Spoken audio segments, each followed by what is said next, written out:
Bolehkah korang sideload any apps di dalam Suka TV Stick yang sekecil ini? Okay, to be honest, selepas new update Suka ini, kali ini bukan sahaja korang boleh just buka kepada standard TV guide, home, sport, TV show, movies, live TV, tetapi korang ada satu section yang dinamakan sebagai apps.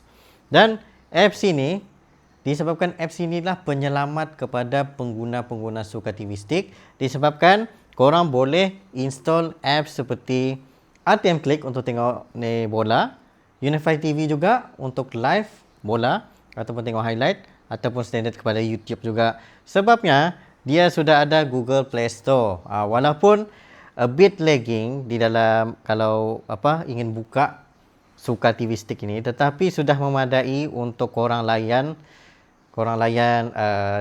sports ataupun World Cup dan sebagainya. Sebabnya ramai orang kata macam alamak, ada Suka TV tetapi tidak boleh buka. Sebabnya kebanyakan orang just buka kepada standard TV show or sports macam ni, which is memang tiada dia tunjukkan sebarang sports untuk World Cup. Tetapi kalau standard Premier League ke, Formula 1, tenis, semuanya ada di dalam Suka.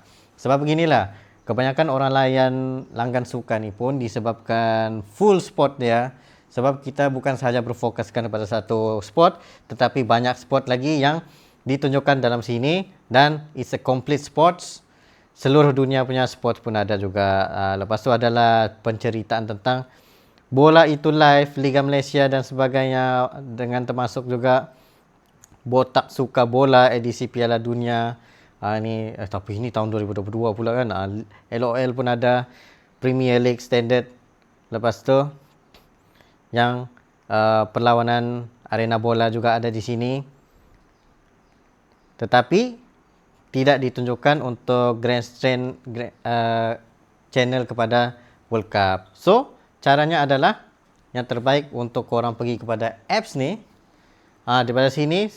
Tapi kena pastikan korang sudah update software yang paling latest untuk Suka TV Stick ini, baru dia ada enable for Google Apps dan sebagainya. So daripada sinilah korang boleh buka RTM Click. Walaupun dia ada a bit lagging untuk buka, tetapi dia jadi beginilah. So kena tunggu sedikit masa, kadang-kadang lagging apa semua tu, korang kena tekan previous ataupun back, barulah boleh buka semula. Lepas tu bila tekan tu begini, dia akan jadi beginilah paparan dia ni. Yang ni adalah RTM Click. Tapi korang just tekan live, and then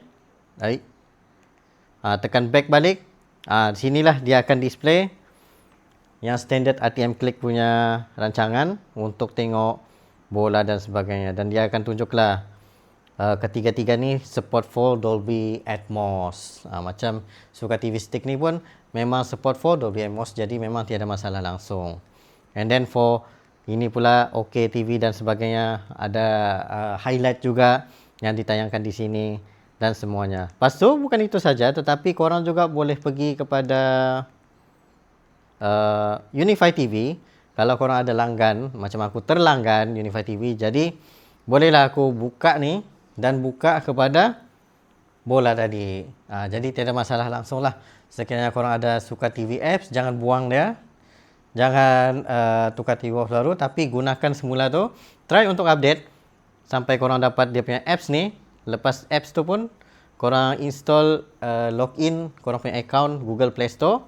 Lepas tu download typical software seperti RTM Click ataupun Unify TV, ataupun ini pun boleh install Astro juga dan juga Disney.